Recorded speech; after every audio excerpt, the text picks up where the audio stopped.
बंद दरवाजों के पीछे वो चीखती रही। जय श्री राम साथियों, अभी अभी एक बड़ी और दिल दहला देने वाली खबर सामने निकल कर आई है।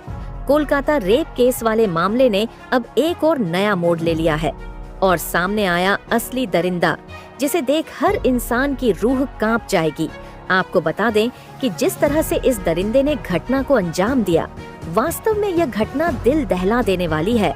आप लोग अभी साफ साफ देखेंगे कि यह दरिंदा किस तरह से लोगों की नजरों में बचने की अपनी पूरी कोशिश कर रहा था और इस केस में अपनी पूरी ताकत लगा रहा था। वह चाहे राजनीतिक ताकत हो, मोटी मोटी नोटों की गड्डियों की ताकत हो, मतलब बेशुमार पैसे की ताकत हो, या फिर सामूहिक ताकत हो, उसने पूरी तरह से अपने आप को बचाने की कोशिश की थी। लेकिन इस बार सीबीआई के सामने नाकाम रहा साथियों। जिस तरह से यह दरिंदा घटना को अंजाम दे रहा है, यह देख आपका दिल दहल जाएगा, आपकी रूह का आप जाएंगी। तो चलिए इस दिल दहला देने वाली घटना में क्या है, पूरी बड़ी जानकारी शुरुआत से केस को अच्छे से आपको समझाते हैं कि किस तरह से इस केस को बड़ी सफाई और बारीकी से अंजाम दिया जा रहा था। साथियों, कोलकाता रेप केस अब तेजी से सुलझता हुआ नजर आ रहा है, क्योंकि इस बार जो एक नया मुहावरा सामने आया है, जो नई खबर, नया खुलासा सामने आया है, इसको देखने के बाद अब वास्तव में लग रहा है कि अब केस सच में सुलझने वाला है। साथियों, इस केस में बताया जा रहा है कि संजय राय कातिल नहीं है, बल्कि कातिल तो कोई और है। लेकिन इस बात को पूर्णतया सच भी अभी नहीं माना जा सकता, क्योंकि पहले अब दोबारा से उसे नए दरिंदे के भी सारे टेस्ट होंगे जो कि संजय राय के टेस्ट हुए थे। और सबसे ज्यादा जरूरी तो यह है कि वह चेहरा कौन है जिसकी हम लोग बात कर रहे हैं। अभी अभी बड़े खुलासे में पता चला है कि आखिरकार इस पूरी शर्मा घटना के पीछे किसी बड़े दरिंदे का हाथ था। अब अदालत में भी इस चीज का पर्दाफाश होगा। चलिए कैसे को समझते हैं शुरुआत से और असली दरिंदे को पूरी तरह से जानते हैं कि कैसे उसने इस कोलकाता रेप केस मॉडल में घटना को अंजाम दिया। लेकिन उससे पहले एक छोटी सी रिक्वेस्ट है कि वीडियो को एक लाइक करके चैनल को सब्सक्राइब कर लीजिएगा और हो सके तो मुख्य बात की कोलकाता की डॉक्टर बिटिया के साथ इंसाफ के लिए सभी लोग ज्यादा से ज्यादा आवाज उठाएं। साथियों, आप लोग भले ही हमारी वीडियो को एक भी लाइक मत कीजिए, लेकिन आपसे एक छोटा सा निवेदन है कि कमेंट बॉक्स में डॉक्टर बिटिया के इंसाफ के लिए सभी लोग लिख दीजिए कि डॉक्टर बिटिया के साथ जल्दी से जल्दी इंसाफ होना चाहिए। Justice for lady training. Doctor सभी लोग कमेंट में लिख दीजिए कि डॉक्टर बिटिया के साथ जल्दी से जल्दी इंसाफ होना चाहिए। नहीं तो अगर यह केस भी सुशांत सिंह राजपूत और कई केसों की तरह ही मोटी फाइलों के नीचे दबा दिया गया, तो फिर हमारी कोलकाता की बिटिया के साथ इंसाफ नहीं हो पाएगा। चलिए अब जानते हैं कि इस केस में असली कातिल कौन है, इस केस में असली दरिंदा वास्तव में कौन है। तो चलिए शुरुआत से इस वीडियो को ध्यान से समझिए। साथियों, आपको बता दें कि कोलकाता रेप केस वाले मामले ने अब एक और नया मोड़ ले लिया है और सामने आया असली दरिंदा, जिसे देख हर इंसान की रूह कांप जाएगी। अदालत में संजय राय के फूट फूट कर रोने से हर कोई सकते में है क्यों। संजय राय फूट फूट कर रोया अदालत में, हम आपको बताएंगे। लेकिन उससे पहले आपको बता दें जो बड़ी अपडेट है। इस मामले में आपको पता होगा कि 7 आरोपियों का पॉलीग्राफ टेस्ट कराया गया था, जिसमें मुख्य आरोपी संजय राय पूर्व प्रिंसिपल संदीप घोष। इसके अलावा उस रात, यानी कि जिस रात क्राइम हुआ, उस रात अस्पताल में जो ट्रेनी डॉक्टर मौजूद रहे, 4 ट्रेनी डॉक्टर और साथ ही एक वॉल्टर 7 लोगों का पॉलीग्राफ टेस्ट कराया गया था। संजय राय का पॉलीग्राफ टेस्ट जेल में ही कराया गया था, जहां वह 14 दिनों की न्यायिक हिरासत में भेजा गया था। लेकिन अभी की जो बड़ी खबर है, उससे पहले आपको बता दें कि अदालत में हर कोई सन्न रह गया जब संजय राय ने फूट फूट कर कहा कि वह बेगुनाह है, वह बेकसूर है, निर्दोष है और इसीलिए चाहता है कि इस मामले में जो भी जांच सीबीआई को करानी हो वह कराए, ताकि असली आरोपी, असली गुनहगार सामने आ पाए। संजय राय फूट फूट कर अदालत में कहता है कि वह बेकसूर है, उसने कुछ नहीं किया और तभी वह हर तरह की जांच का हिमायती है, हर तरह की जांच के पक्ष में है, क्योंकि वह चाहता है कि इस मामले में जो सही आरोपी है, असली आरोपी है, वह सामने आए। इससे पहले आपको बता दें कि न्यूज की टीम ने संजय राय के दोस्तों से भी बातचीत की। उन दोस्तों ने इस बातचीत में बताया कि संजय राय अपनी प्रवृत्ति से ही आपराधिक किस्म का है। वह अक्सर ही लोगों से पैसे लिया करता था और उन्हें पैसों को वापस नहीं लौटाया करता था। इसके अलावा अपने आसपास रहने वाली महिलाओं के साथ भी उसका व्यवहार सही नहीं था। गाली गलौच देना, उनके साथ मार पिटाई करना, छेड़खानी करना, यह उसकी आदतों में शुमार था। आजकल मेडिकल कॉलेज में वॉल्टर के तौर पर काम करता था, लेकिन हर कोई यह जानता था, इस बात से वाकिफ था कि वह पूर्व प्रिंसिपल संदीप घोष के बेहद करीबी में से एक है। संदीप घोष के बाउंसर के तौर पर भी लोगों के बीच उसकी पहचान थी। संदीप घोष की भूमिका भी इस मामले में शुरू से ही संदिग्ध रही है। इस पूरे मामले को लेकर टिप्पणी सुप्रीम कोर्ट ने भी की, सर्वोच्च अदालत ने भी, कि जिस तरह से इस पूरे मामले को लेकर एफआईआर दर्ज की गई, जांच शुरू की गई, वह बताता है कि इस पूरे मामले को लेकर शुरुआत से ही पुलिस काफी गंभीर नहीं थी और मामले में कुछ छिपाने की कोशिश शुरुआत से ही की जा रही थी। वहीं पॉलीग्राफ टेस्ट जो हुआ था, उसको लेकर यह कहा जा रहा था कि अब दूध का दूध और पानी का पानी हो जाएगा। ये साफ हो जाएगा कि कौन झूठ बोल रहा है, कौन सच बोल रहा है। यदि आपके मन में यह बात होगी कि पॉलीग्राफ टेस्ट होता क्या है, पॉलीग्राफ टेस्ट दरअसल झूठ पकड़ने वाली मशीन के जरिए किया जाता है, जिसे हम कहते हैं लाई डिटेक्टर मशीन। इसमें शरीर में हो रहे बदलावों के जरिए इस बात की जानकारी मिलती है कि इंसान सच बोल रहा है या झूठ बोल रहा है। अक्सर बड़े मामलों में आरोपियों के मुंह से सच उगलवाने के लिए यह टेस्ट किया जाता है। अब आजीकर मेडिकल कॉलेज में जो ट्रेनी डॉक्टर के साथ उस रात दरिंदगी हुई, उस दरिंदगी को लेकर जो जांच है, वह पहले तो पूरी उम्मीद इस पॉलीग्राफ टेस्ट पर ही टिक गई थी, लेकिन अब एक बार फिर कोलकाता रेप मर्डर केस की गुत्थी सुलझने की जगह और उलझती दिख रही है। इतने दिनों बाद भी देश की सबसे तेज राज जांच एजेंसी सीबीआई ठोस सबूतों के लिए हाथ पैर मारते दिख रही है। सीबीआई को अब कुल 7 लोगों को झूठ पकड़ने वाली मशीन के सामने बैठा रही है से इनके बयानों में विरोधाभास है, क्लियर हो सके। हालांकि इसमें भी आरोपी संजय का टेस्ट अगले दिन के लिए टाल दिया गया था। देश सवाल पूछ रहा है कि कोलकाता की क्लोजर रिपोर्ट आखिर कब आएगी साथियों। इस दिल दहला देने वाली घटना में, जिसमें कि डॉक्टर बिटिया दीवारों और बंद दरवाजों के पीछे वो चीखती रही, रहम की भीख मांगती रही, आखिरी सांस तक लड़ती रही, जबकि ना उसने कम कपड़े पहने थे, न वह आधी रात घर से निकली थी, न सुनसान सड़क पर थी।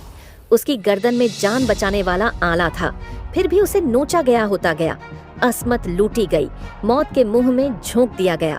हैवानियत की सन्न कर देने वाली कहानी कोलकाता फाइट। देश उबल रहा है, देश सवाल पूछ रहा है, देश इंसाफ मांग रहा है। डॉक्टर बिटिया का बलात्कारी कौन, डॉक्टर बिटिया का कातिल कौन, डॉक्टर मीडिया की रूह को कब मिलेगा सुकून? किसी के पास जवाब नहीं है। किसी के पास 8 और 9 अगस्त के दरमियानी रात का हिसाब नहीं है। क्या हुआ, कैसे हुआ, कब हुआ, क्यों हुआ, किसने किया? कौन कौन शामिल? देश की सबसे बड़ी जांच agency central bureau of investigation यानी सीबीआई परत दर परत तलाश कर रही है, केस का रेशा रेशा खंगाल रही है, लेकिन सवाल अब भी अनसुलझे हैं। इतने दिन बाद कितने मिले, सबूत कितने मिले, गवाह कितने दूर रह गए हैं? कानून के हाथ डॉक्टर बिटिया को कब मिलेगा? इंसाफ कोलकाता के की डिटेल दिखाने से पहले पीड़िता के पिता ने क्या कहा सुनी साथियों। डॉक्टर बिटिया के पिता से पूछा गया कि आपको लगता है कि कहीं ना कहीं अस्पताल प्रशासन ने एक बड़ी चूक की है? तो पीड़िता के पिता ने कहा कि पहले से तो हमको अस्पताल के जो डिपार्टमेंट है जिसके पास मेरी लड़की को भेजा था, वह ऑन ड्यूटी में थी। एक ऑन ड्यूटी में एक जो लड़का हो या लड़की जैसे काम करता है, जैसे कि हमारे अंदर में 3-4 आदमी काम करते हैं, तो उनकी जो जिम्मेदारी है तो मेरी है ना। तो जब मेरी जिम्मेदारी है तो फिर यदि अगर वहाँ पर जो मेरे अंदर काम कर रहे हैं उनके साथ कोई दुर्घटना घट जाए तो हमारे ऊपर ही तो जिम्मेदारी पड़ेगी। लेकिन आज ही कर अस्पताल के प्रिंसिपल या कोई भी अन्य लोग अभी तक इसके बारे में आज इतने दिन में कोई भी फोन से भी बात नहीं की। फिर तभी पूछा गया कि जब उनका शव मिला तो आपको कितने बजे फोन आया और किसने फोन किया था? तब पीड़िता के पिता बताते हैं कि 10:53 पर फोन आया और उसके बाद हमने फोन किया। उसके बाद उसने उधर से भी फिर एक बार फोन आया। उसने बोला, मैं असिस्टेंट सुपर बोल रहा हूँ, आपका लड़की लगता है सुसाइड कर ली है। तो साथियों, इतना कुछ पीड़िता के पिता ने बयान दिया है। साथियों, अब आपको बता दें कि सीबीआई 7 किरदारों का पॉलीग्राफ टेस्ट करा रही थी। दिल्ली से एक विशेष टीम आकर या पॉलीग्राफ टेस्ट को कर रही थी, जिसमें संजय राय, इसके अलावा पूर्व प्रिंसिपल संदीप घोष और ट्रेनी डॉक्टर, एक इंटर्न और 2 अन्य स्टाफ शामिल थे। सीबीआई इस टेस्ट के जरिए जानना चाहती है कि आखिर 8 और 9 अगस्त की रात सेमिनार हॉल में क्या हुआ था। तो यह तो क्लियर होता जा रहा है कि इस केस से जुड़े वो कौन से और कितने किरदार हैं जिन पर सीबीआई अपनी जांच फोकस कर रही है।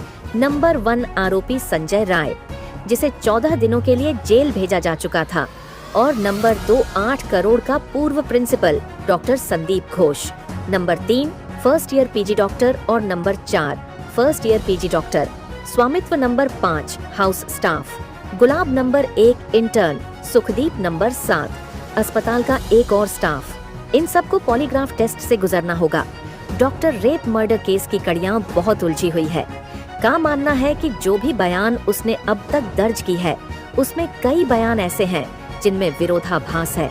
सीबीआई ने सुप्रीम कोर्ट में इस बात को लेकर यहाँ तक दावा किया कि कोलकाता पुलिस ने क्राइम सीन को सुरक्षित नहीं रखा। बड़ा सवाल यह भी है कि सीबीआई ने जिस क्राइम सीन के सीएफएसएल के एक्सपर्ट के जरिए जांच करवाई, क्या सीएफएसएल के एक्सपर्ट छुपे हुए सबूत नहीं तलाश कर पा रहे? पूर्व प्रिंसिपल संदीप घोष से लगातार पूछताछ करने के बाद पॉलीग्राफ में जो सवाल पूछे जा रहे हैं वह इसी से संबंधित है। संदीप घोष से पूछा जा रहा है कि आपको वारदात की खबर किसने दी? सेमिनार हॉल के पास मरम्मत क्यों कराया? आपने पुलिस को सूचना तत्काल क्यों नहीं दी? संदीप घोष क्या छिपा रहे हैं, क्या बता रहे हैं? उम्मीद है कि पॉलीग्राफ टेस्ट से दूध का दूध पानी का पानी हो पाएगा। लेकिन उस रात क्या हुआ था, इस गुत्थी को समझने के लिए सबसे पहले सीक्वेंस समझना होगा। सूत्रों के मुताबिक 8 और 9 अगस्त की रात वारदात की टाइमलाइन इस तरह से है। पीड़िता और 2 फर्स्ट ईयर के छात्र औरका और सुमित्र ने 12 बजे रात को साथ में डिनर किया। इसके बाद वह सेमिनार रूम में गए, जहां बर्फ 1:30 से 2 बजे तक रहे और नीरज चोपड़ा का फाइनल देखा। सेमिनार रूम के सामने स्लीप है, जहां डॉक्टर आराम करते हैं। अलका और सुमित्र स्लीपरों में गए, जबकि पीड़िता सेमिनार रूम में आराम करने लगी। लाम ने बजे तीसरी मंजिल पर जाने की बात कही, जबकि सुखदीप ने कहा कि वह इंटर्न रूम में था। 3 कमरे, सेमिनार हॉल, स्लीप रूम और इंटर्न रूम, तीसरी मंजिल पर एक दूसरे के पास में इसलिए सवाल उठ रहे हैं कि 4 डॉक्टरों में से क्या किसी एक ने भी सेमिनार हॉल में उस रात क्या हुआ यह जान पाए। सीबीआई 4 डॉक्टरों और दोस्त आपसे यही समझने की कोशिश कर रही है, इसलिए झूठ पकड़ने वाली मशीन का इस्तेमाल कर रही है। इन लोगों से जो सवाल पूछे जा रहे हैं उसकी लिस्ट भी देख लीजिए। खाना खाने के बाद आप कहाँ गए? क्या आपने पीड़िता की चीख सुनी? वारदात का पता चलने पर आपने क्या किया? सवाल है कि पीड़िता को आखिरी बार जिंदा देखने वाले 4 डॉक्टर के पॉलीग्राफ टेस्ट से सीबीआई को क्या हासिल हो सकता है? और उससे भी बड़ा सवाल है कि सीबीआई के सामने ऐसी कौन सी चुनौती आ गई है जिसके चलते उसे 1-2 नहीं बल्कि 7 लोगों के पॉलीग्राफ टेस्ट कराने की जरूरत पड़ गई। इस वारदात के अगले दिन कोलकाता पुलिस ने संजय राय को गिरफ्तार किया था। कोलकाता पुलिस संजय राय की गिरफ्तारी के बाद इस मामले को जितना ओपन एंड शट मान रही थी, सीबीआई को ऐसा नहीं लगता है। कोलकाता पुलिस की नजर में मुख्य आरोपी संजय राय है, लेकिन सीबीआई असली कातिल तक पहुंचने के लिए 7 किरदारों का पॉलीग्राफ टेस्ट करा रही है। बता दें कि कोलकाता पुलिस ने सेमिनार हॉल में मिले एक ब्लूटूथ के जरिए अगले दिन संजय राय को गिरफ्तार किया था। असल में सीबीआई के सामने सबसे बड़ी चुनौती यह है कि सीबीआई उन्हीं सबूतों पर जांच करने के लिए मजबूर है जो कोलकाता पुलिस से सीबीआई को मिले हैं। जैसे कोलकाता पुलिस द्वारा लिया गया पीड़िता का डीएनए सैंपल। सीबीआई की एंट्री से पहले पीड़िता की बॉडी का पोस्टमार्टम हुआ और बाद में अंतिम संस्कार भी कर दिया गया। इस वजह से अब दोबारा सैंपल नहीं लिया जा सकता। सीबीआई के पास न बॉडी है, न ही स्पॉट पर मौजूद पूरे साक्षी मौका या वारदात पर एक से ज्यादा लोगों के फुटप्रिंट भी जांच में अड़चन पैदा कर रहे हैं। जाहिर है टेक्निकल सबूत जुटाने में भी सीबीआई को दिक्कतें आ रही है। मतलब सवाल घूम फिरकर वहीं पहुंच जाता है कि क्या आरोपी संजय राही कातिल है या कातिल कोई और है? क्या कत्ल एक से ज्यादा लोगों ने मिलकर किया या कत्ल संजय राय ने किया और सबूत किसी और ने मिटाए? क्या कोलकाता पुलिस की थ्योरी सीबीआई के गले नहीं उतर रही? सीबीआई की टीम ने मौका वारदात का कई बार मुआयना किया, यहाँ तक कि मौका वारदात की 3D मैपिंग भी की गई ताकि कोई सबूत सीबीआई के हाथ लग पाए। सीबीआई सेमिनार हॉल में छुपे अदृश्य सबूतों को जुटाने की भी कोशिश कर रही है। पॉलीग्राफ टेस्ट की डिटेल आपको भी जरूर जाननी चाहिए, क्योंकि झूठ पकड़ने वाली मशीन आखिर कितना झूठ पकड़ पाती है और कैसे पकड़ती है। सबसे पहले जानिए कि क्या होता है पॉलीग्राफ टेस्ट। पॉलीग्राफ एक मशीन है जिसमें व्यक्ति से अटैच किए गए सेंसर से मिलने वाले सिग्नल को एक मूविंग पेपर पर रिकॉर्ड किया जाता है। इसमें व्यक्ति के शरीर पर 6 सेंसर्स अटैच किए जाते हैं। अब जानिए कि क्यों करवाया जाता है पॉलीग्राफ टेस्ट। जब आरोपी या संदिग्ध पूछताछ में को छिपाने की कोशिश करता है या अपना बयान बार बार बदल देता है, किसका लिया जाता है? पॉलीग्राफ टेस्ट अदालत की परमिशन और संदिग्ध की। लेकिन वहीं अब बड़ी खबर आ रही है कि आरोपी संजय राय की वकील ने उसे बेकसूर बता दिया है। साथ ही वारदात के बाद से लेकर अब तक की जांच पर भी सवाल खड़े किए गए। संजय राय ने वकील को क्या क्या बताया और अब वकील ने कैसे सीबीआई को भी निशाने पर ले लिया है, इस रिपोर्ट के जरिए आपको दिखाते हैं। हमें बस जस्टिस चाहिए, सीबीआई इंक्वायरी अच्छे से हो। Trainee doctor rape murder case में नया पेज। आरोपी संजय राय के वकील के दावे से उठे सवाल आज करण कॉलेज में किसी और ने दिया। वारदात को अंजाम जज के सामने क्यों गड़बड़ा लगा? आरोपी संजय राय क्या वारदात में शामिल लोगों के नाम छिपा रहा? संजय संगीत रॉय कोलकाता रेप और मर्डर केस की गुत्थी उलझती जा रही है। गिरफ्तार आरोपी संजय राय की वकील कविता सरकार ने एक अखबार को दिए इंटरव्यू में कुछ ऐसे दावे किए हैं जिसके बाद कई सवाल उठने लगे हैं। वकील ने क्या दावे किए हैं, पहले यह समझिए।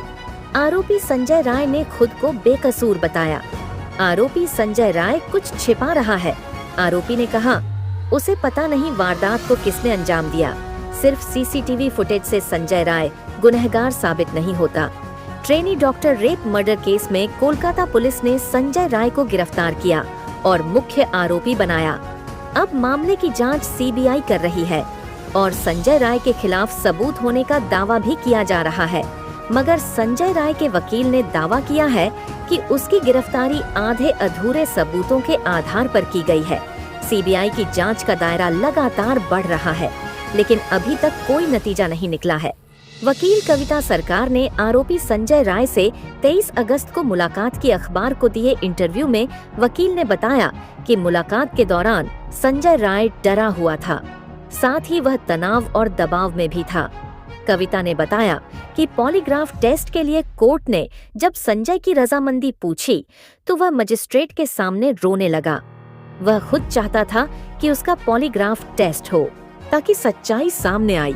आरोपी ने मजिस्ट्रेट के सामने रोते हुए कहा कि मैंने कोई जुर्म नहीं किया है, मुझे फंसाया जा रहा है। इस केस की जांच कर रही सीबीआई भी लगातार सबूत जुटा रही है। सीसीटीवी फुटेज भी एक बड़ा सबूत माना जा रहा है, मगर आरोपी के वकील ने दावा किया कि सीसीटीवी फुटेज से संजय राय का गुनाह साबित नहीं होता, क्योंकि सीसीटीवी फुटेज में और क्या-क्या मिला है इस पर ध्यान देना होगा। इसके अलावा और भी कई सवाल जो शक पैदा करते हैं, मसलन सेकंड फ्लोर पर हत्या हुई और फर्स्ट फ्लोर पर दूसरे डॉक्टर मौजूद थे, तो क्या उन्हें कोई आवाज नहीं आई? संजय राय के जाने के बाद सेमिनार हॉल का दरवाजा खुला था, तब भी किसी को पता नहीं चला। 9 अगस्त को आस्करण मेडिकल कॉलेज में जो हुआ, उसके बाद से पूरे देश में गुस्सा है। आरोपी संजय राय को फांसी देने की मांग हो रही है। बीजेपी लगातार सड़कों पर उतरकर प्रदर्शन कर रही है। पूरे मुद्दे पर सियासत पहले से ही हावी है। सीबीआई की जांच में हो रही देरी को लेकर पश्चिम बंगाल की मुख्यमंत्री ममता बनर्जी भी सवाल उठा चुकी है। वहीं आरोपी के वकील ने भी सीबीआई पर कई आरोप लगाए हैं। कविता सरकार ने कहा है, सीबीआई ने अब तक केस से जुड़े डॉक्यूमेंट मुझे नहीं दिया। संजय राय के पॉलीग्राफ टेस्ट के बारे में नहीं बताया गया। कोलकाता पुलिस भी निष्पक्ष नहीं है। कविता ने सबूतों के साथ छेड़छाड़ से भी इनकार नहीं किया। साथ ही पीड़ित के पोस्टमार्टम में जल्दबाजी करने और नियमों का पालन न करने का भी आरोप लगाया है। केस पूरी तरह उलझा हुआ है और अब संजय राय के वकील जिस तरह सवाल उठा रही है, उससे साफ है कि इसमें अभी कई और पेज है। मतलब कई ऐसे राज छिपे हुए हैं या छिपाया जा रहे हैं। तो दोस्तों, अगर यह वीडियो आपको पसंद आई हो तो कमेंट बॉक्स में डॉक्टर बिटिया के लिए जरूर लिखें और चैनल को सब्सक्राइब करें।